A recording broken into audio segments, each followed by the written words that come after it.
Hello and welcome back to another episode of Inside the Asperger Studios.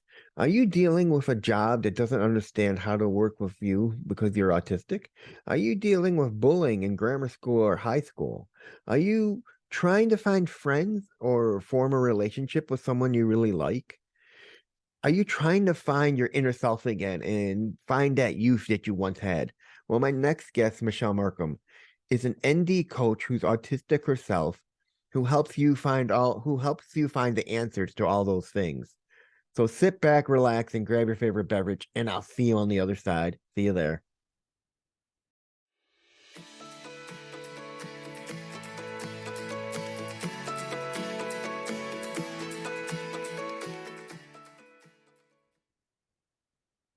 Hello and welcome back to another episode of Inside the Asperger Studios. Today I'm joined with Michelle Markman. Welcome to the show, Michelle. Hi, thank you so much for having me. I really appreciate it. Not a problem. So why don't we start off with you telling me and my audience a little bit about yourself? Yeah, absolutely. So my name is Michelle Markman. I am a neurodivergent relationship coach and a late diagnosed autistic individual. Um, so what I do is I help people who are neurodivergent develop amazing relationships, strengthen the relationships that they have, and cultivate a sense of community. All right. So when were you late diagnosed? How late? So I was not diagnosed until I was 27. I had a little bit of an unusual upbringing. I went to preschool, kindergarten, and first grade. And in first grade, my teacher figured out that there was some kind of a disability.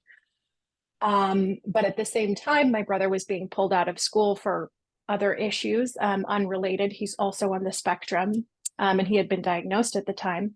So for the unschooling process, he was being pulled out. So we both were going to be unschooled. So had I stayed in school, I may have been diagnosed a little sooner than college. All right. Why deal with those on the spectrum when it comes to dating? I'm sorry, can you ask that one more time? Why deal with the dating aspect of autism?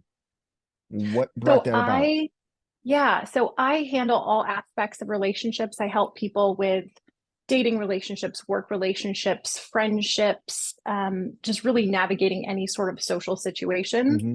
But I think dating is really important because for those of us who are on the autism spectrum, we tend to be extremely trusting and we tend to have this expectation that other people have good intentions. And I think it's really important to understand that different people have different motivations. And so it's important to know, and in order to keep ourselves safe, that you don't necessarily run into someone that also has good intentions. So I think it's important to educate people on Hmm. different kinds of people, on risks and on, safety around dating. And for me, it took me a long time to find my husband. I am married, but it took me, I went on 200 dates before I met my husband with 200 different people. So, I mean, it can be very challenging to find someone that you really just gel with and you can be yourself. Now that brings me to an interesting question. Why do you think those of us on the spectrum have problems keeping friends and relationships in general? So, I think a big part of that is that we have a different way of relating than your average neurotypical. So, neurodivergent people tend to relate by sharing common experiences, whereas a neurotypical person will just want to be validated. They'll say, I had the worst day, my dog died, I'm so upset. And, a neurodivergent people would say, oh my gosh, my dog died last year and I'm super upset about that. But a neurotypical person wants to hear, I'm so sorry. Is there anything I can do to support you? So I think there's a different kind of a communication. And when we're trying to form these relationships with neurotypicals, if we don't have the knowledge on how to do that, it's not going to either form in the first place or last. Okay. So I do encourage neurodivergent individuals to form relationships with neurotypicals and neurodivergents because it gives you a nice balance. Now, do you feel that those on the spectrum should stick to dating those on the spectrum, or do you feel that we should diversify and try to find somebody either on or off the spectrum? I think it's very much a personal choice. So there are a lot of challenges that come with dating someone that's neurotypical if you're neurodivergent. We mentioned communication. You're going to have a different Hmm. communication style. Um, they may not understand your sensory challenges. They may have different expectations for how much time you should spend in social settings. So you just have to consider if these things are things that you're willing to compromise on or not. I do encourage people to form relationships with neurodivergence, friendships, dating relationships, because you're going to get each other a little bit more easily than you would with a neurotypical. Hmm. But it's totally possible and it's totally a personal choice. All right. Now, how do those of us on the spectrum who are introverted become more sociable? But I know that in general is a problem because when you're neurodivergent like we are, we're not as sociable as neurotypicals are. Yeah, absolutely. So I would say that one of the best things you can do is figure out what your special interests are. And if you don't know what your special interests are, because sometimes we can lose that information because we spend so much time people pleasing and going along with what other people want, I can help with that. So if you're having trouble figuring out what your special interests are and you need help with that, give me a call. We can go over it, we can figure it out. But when you find those things, like say it's hiking, you can join a hiking group, or like the Sierra Club has a singles hiking group. So you could join that, go hiking. If you're into anime, go to anime conventions. It's just going to places where your interest is shared with other people. It's easier to talk and converse and form relationships in those Hmm. ways. Now, what are some of the key points you tell your clients about how to keep a friendship or a relationship? I would say in the beginning, you want to think of it as a seed. So you're cultivating this relationship seed. So when you plant a seed, you're going to put it in the soil a few inches down and you're going to water it every day. Now, with a new friendship, you might not be contacting the person every day. It might be once a week, but you're still very much in that beginning stage where you're spending a lot of time connecting with this person. So whether you're texting them or calling them, you just want to make sure that you're staying in contact and you're showing interest in that person. Once you get Mhm. past those first 3 months, somewhere around the 3 to 6 month mark, it can go down to more like contacting them once a month. But just maintaining the contact and continuing to reach out and be present for them, listen to them, show interest in what they're interested in, which it's easier if you share common interests. So Yeah. that's why I recommend that. But you really need to just cultivate the relationship. And that can be a challenge for us, as you know, I'm sure. Yeah. That brings into a question though. How have you had clients come to you who say, I've I've had a friend for a long time and all of a sudden we just like drifted off and I don't hear from them anymore and they start to feel hurt? How do you tell them that it's not them, it's just how things happen in life? Yes. So I call it the revolving door of friendship. And this is something that we as neurodivergents all experience. I would say that all people experience it at some point. Friendships sometimes run their course. And unfortunately for us as neurodivergents, we tend to want to hold on to our friendships indefinitely. Hmm. Yeah. But sometimes it's really better to realize that if that person has left your life, it's probably for a good reason. And you will find someone better and someone who has more common interests with you, who cares Hmm. more about you, that can come in and fill that space. So I don't like to think of it as losing a friend. I like to think of it as sort of trimming away the fat. Yeah, I mean, I know when it comes to my friends, and one in particular, I've always told them, listen, that you know who your true friends are because they're the ones who don't try to change you for who you are, who accept you for who you are, though. And it's not about the quality, it's not about the quantity, it's more about the quality. A good friend Absolutely. is one that sticks with you to the end, who doesn't care what you are, who you are, but they'll be there with you. Yes. And that's absolutely true. And that's why it's so important, in the beginning of your relationships to try and be as authentic as you can so Hmm. that you get rid of those people that are going to ghost you in the future right up front. Now, do you feel that sometimes that the neurotypicals are afraid to become friends with us because they don't understand us? That's not a perspective that I've heard before, but that is interesting. Um, I did hear recently that neurotypicals were more accepting of neurodivergence when they were told that by the person that they were neurodivergent. So it's possible that they don't really know what they're dealing with or how to interact with us, or they lack those skills. And I think by having podcasts like this and educating the public on how we relate differently and how we think differently, but we still have the same desires. We still want to connect with people. We still want friendships and Hmm. partners and community, and we want to be included. Yeah, so that is so true. I mean, it's like I've always said, once we find someone who is like us, we cling on to them and we just don't want to let go of that friend. Yeah. Now, let's talk a little bit more about inclusivity. Do you feel that more companies need to be more ASD inclusive, that they need to adapt to those who are on the spectrum that they've hired? Yes, absolutely. So I think that the hiring process needs to be more inclusive. We need to really move away from showing up and performing an interview. You can have someone that comes into a company and nails the interview and is a terrible employee. So, what I would like to see is for companies to start selecting employees based on their skills and their Hmm. capabilities, much more than on their ability to perform an interview. And No, I'd so also like to see more inclusion at work, at the office.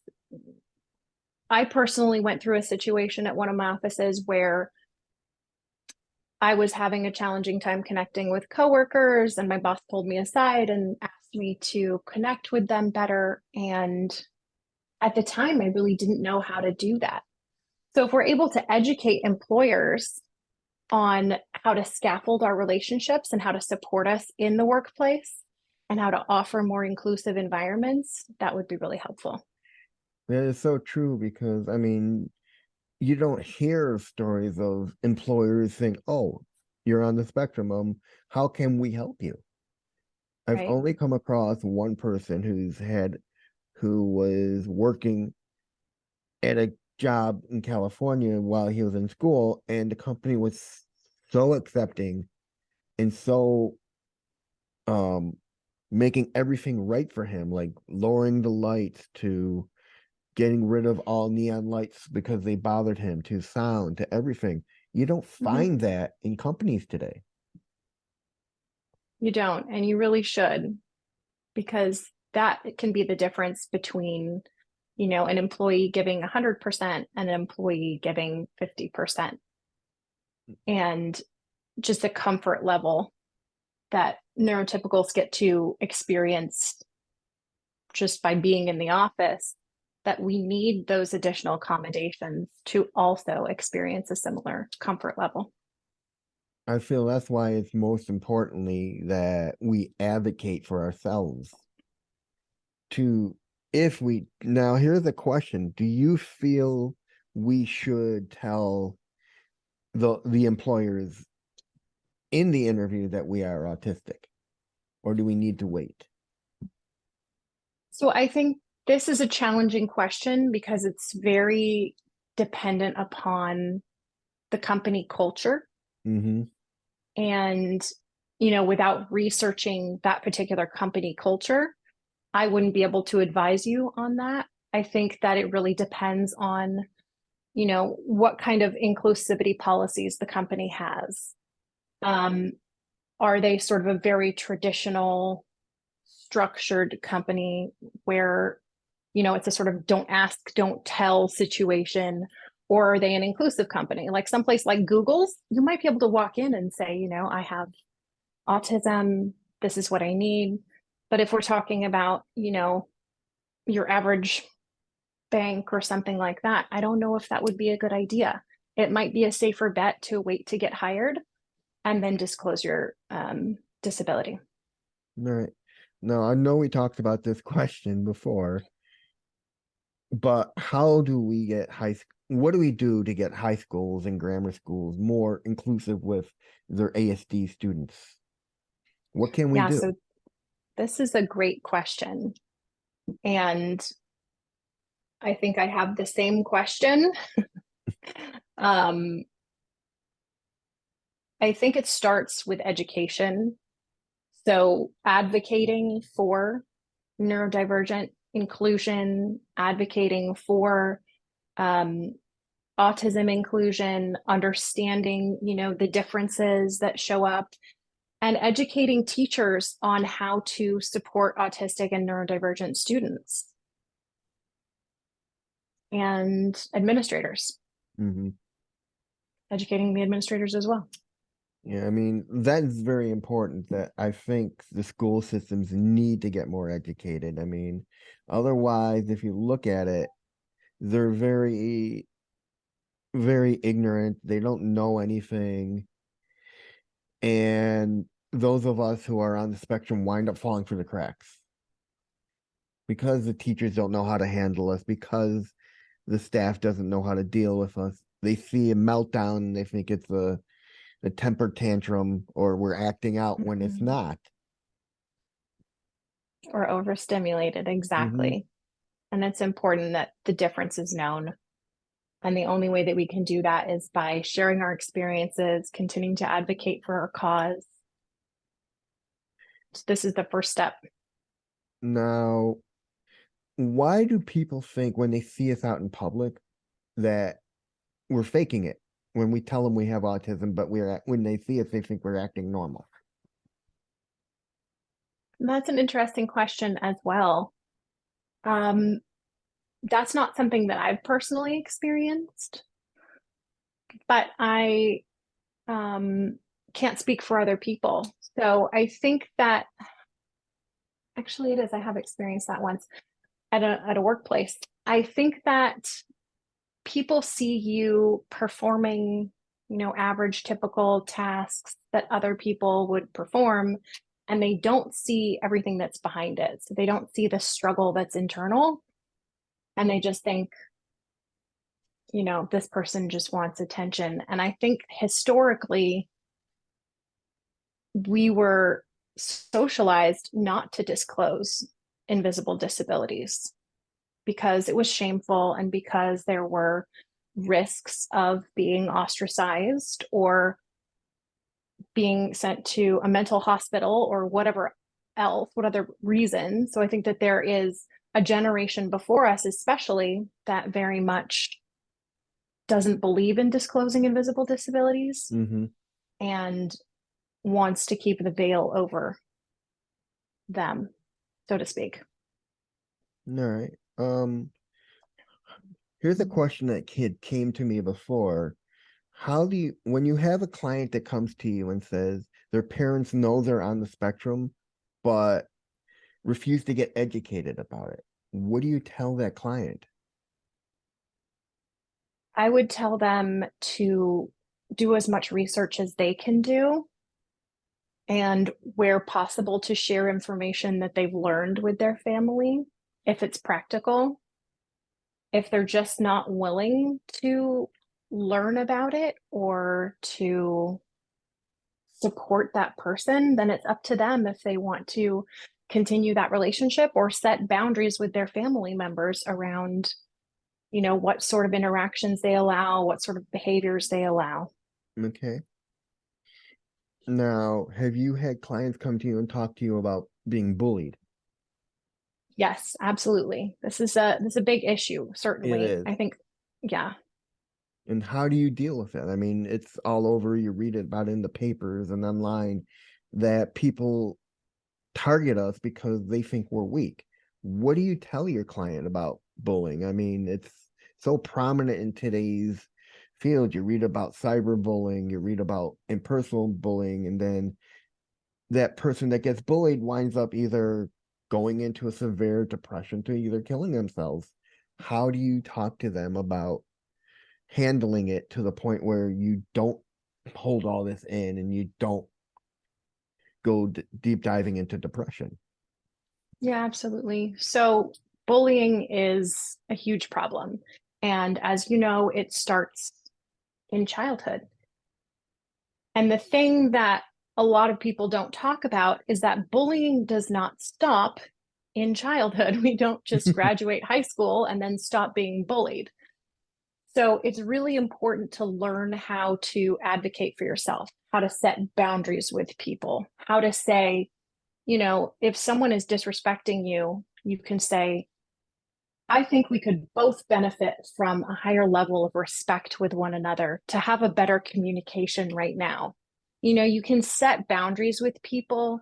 You can learn skills in order to stand up for yourself. And one that I'd like all kids to know is when someone's bullying you, and you can even do this with adults sometimes, when someone says something they're being a bully, they do something bullyish, you can say, so what? And they do it again. You say, so what? So what? There's not a lot you can say back to that. Yeah. And then one other technique I can share is shielding. So that's something that we can do as autistic individuals. And that's just an exercise where you breathe in, bring your arms up over your head, exhale, and make a shield all the way around yourself. And you would do that, in the privacy of your own home in the morning when you're going to deal with people that you find don't respect you, or, challenging people, or maybe family members. So there's techniques that you can use to cope with the bullying for sure. Yeah, because I've known a lot of people who are on the spectrum who've dealt with it all their lives, and it's just Mhm. something hard to deal with because we become a target. Yes. Now let's get back to dating for a minute. When it Okay. comes to dating, where do you feel those of us who are on the spectrum fail? Why do we fail at dating? So I would say a big part of this is knowing what you like personally. So you have to be in touch with what your special interests are, what you love to do before you can really form a relationship with someone else. And you also have to fully accept yourself Hmm. and work on starting to love yourself. Because though it sounds cliche, it is really hard to love someone else if you can't love yourself. And you need to know your strengths and your weaknesses and what's going to trigger you in order to step into a new relationship with the best skills and strategies and ability to form that bond and not push the person away. I mean, that's so true. And I've said this to my friend who's in a relationship for 6 years. I'm like, listen, you gotta, before you can even be happy with what you're doing going through now with your relationship, you gotta be happy with yourself first. Otherwise, you're just gonna be walking on the eggshells the rest of your life trying to make him happy. And that's happened. His boyfriend had came to me and said, he's doing everything I do just to try to make me happy. He's not being Mm-hmm. himself. And I don't feel like I'm my own person anymore. What I don't want to break up with him. I'm afraid he's gonna hurt himself. I'm like, let me talk to him and do not break up with him. I'll talk to him and see what we can arrange. And what I wound up doing was I said, you guys need to split up. Take some time off from each other. Take a Mm-hmm. couple of months off. And then I told my friend, you need to work on yourself. And your biggest problem is you're using your boyfriend as your one true happiness. And you can't do that because you're putting everything on him. And that's too much for him to handle. So I said, you gotta find something else besides him that makes you happy. And then you need to build on to make yourself happy. Absolutely. And a lot of people don't realize that just by jumping into a relationship isn't enough. You got to be happy with yourself first. And once you get to that stage, then you can move on. It's true. Happiness really does come from within. And that's why I always come back to special interests. These are things that light us up. They're things where we can lose track of time when we're doing them. For me, it's hiking and yoga and dance, and those things make me happy from within. And I think until you can figure out what those are for you, it can be easy to think you can just put a band-aid over it by getting a boyfriend or a girlfriend or a partner, Hmm. but that's not going to solve your problem. It's true. A lot of people think, "Oh, I'm lonely. I'll get a boyfriend or a girlfriend. And that will solve it all." And it doesn't. It's nothing more than a bandage on a wound. Exactly. Now, what is a typical day like for you? Typical day. Oh, I am a toddler mom, so I'm pretty busy. I wake up anytime between like 5:30, 6:30. I exercise in the morning. I usually ride my bike or I'll do some yoga in the morning. Um, and then I go to work and I work generally about 9 to 5, 9 to 6, and help clients. And in the evenings, I try to really focus on my family. I do really love watching Netflix series. So sometimes I'll watch an episode of a Netflix series in the evening, spend time with my toddler. That's pretty much an average day for us. All right. Now, do you have parents coming to you about their child, or do you have a mix of children come kids coming to you and their parents, or both, or one or the other? So I mostly deal with young adults. I do consult for parents as well. Anyone can call me. I'm open to answering questions for anyone. I did work as a nanny for almost a decade and a half, so I have experience coaching parents and um, helping kids also. But my specialization is really mostly young adults, 20s and 30s. All right. Now, so your clients come to you themselves. They're not referred to by their parents. Typically, yes. Sometimes I do have parent referred clients. It just depends. Yeah. So most of your clients come to you and they're like, "I'm having problems with my dating life or my relationship. Can you help me with this?" Yes. So we have a full program. We help you identify, um, we help you to accept yourself and then also to start to love yourself and then identify what your special interests are, how to play again, how to make things fun. We'll identify your strengths and your weaknesses and help you find tools to scaffold the weaknesses and how to harness your unique strengths to turn those into superpowers. Mm, We help you with your relationships, and it's very much tailored to the person if we're talking about dating relationships or friendships or work relationships. And we just really help you to get back in touch with who you are hmm. Find their and inner child. accept yourself. Yes, yeah, exactly. Very Yeah, I mean, much. that is a tough one because I know as we grow, we kind of lose that inner child. We lose that inner fun. Yes. And I know when I was in school, that's why I always tried to, my friends were always younger than me because they kept the inner youth still there. Mhm. And because I'm always afraid if I get older, I'm gonna lose that inner child and have, I won't enjoy my life as I do now. Yeah. And it's really common for us to have friends who are older or younger. And I think you're so right. It's so important to know how to play and to stay in touch with that. Now, have you had a client come to you and say, "I don't know what my special interest is," or "I've lost my special interest and I don't know," or "my special interest is useless"? Yes, all of the above. So there's a lot of stigma and internalized ableism and beliefs that we have that certain interests are not acceptable. You can't be a 30-year-old and love My Little Ponies. Okay, I love My Little Ponies. I'm 37, that's fine. Like if you want to be a collector, there's something that you're really interested in. There are no age limits on interests. And there is no interest that's, useless. Maybe it's not going to earn you money, but if it's going to bring you joy, then it has meaning and purpose in your life. And you should absolutely lean into that. Now, if you don't know what your special interests are, there's definitely a way of kind of figuring that out with questioning and discussing things. So it can be everything's figure outable, as Marie Forleo says. So true. Now, do you have any success stories you can share? Yeah, absolutely. So I worked with a woman named Erin who has allowed me to share her story. She had just moved here from out of state, and even out of state, she had struggled to form relationships, always kind of felt like an oddball. And so when she moved here, she'd reached out to me and we started the coaching process.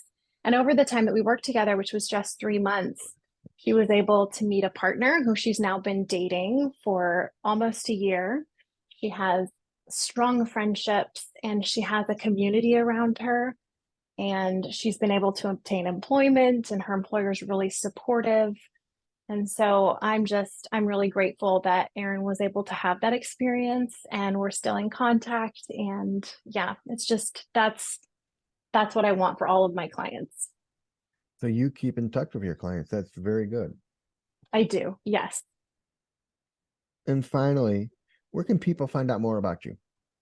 Yeah, absolutely. So my website is michellemarkman.com. That's MICHELLMARKMAN.com.